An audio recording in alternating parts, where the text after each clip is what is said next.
Wagin tayo ayon.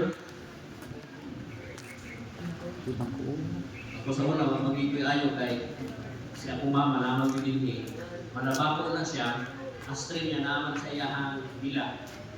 Sa kautan na yun yung man sa iba.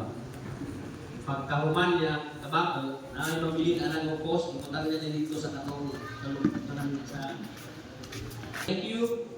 Itugot na mo, Lord, ng imuhang bulog ang nabuntag ng ilugar sa among pinagod. Salamat kaayo. Itugot usab nga ang imong espiritu, makikistorya sa among nauna, sa among sitwasyon. Kunya, muli ini mo nang ibabalo ng bigan sa imong Jesus name.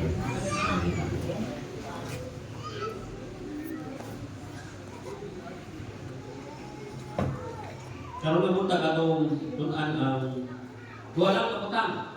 Kaya para di nagugay mo, kung paano gayon ka. Dua kaputang na pwede mo i-contribute. Bisag asa kang lugar, daton sa Ginoo, kung saman ang imuhang simbahan o ginasudlan, kinahanglan ka na kay i-contribute. Share, how can we contribute in the growth of the church? Okay, naman ninyo? Ibutangin mo sa imuhang una-una pag-ibuntag, unsa kahay ako pwede i-contribute, unsa kahay pwede na akong ikatampo, kung dadong ko sa usa ka lugar na dito, kung saan ako ikatampo dito, kung saan ako i-contribute dito. So this morning, allow me to share duwa lang kaputang na pwede na itong isbutan karong napunta. Number one is, let's pray and volunteer. Mag-ampok ka, din pagkahuman, ka rin mga Lord, mag-volunteer ko ani. Disbutan natin pinipulong pray and volunteer. Kung gusto din mo nga, kung sa kasimbahan is, makapil ka niya, may involve ka niya, kailangan ka mag-volunteer.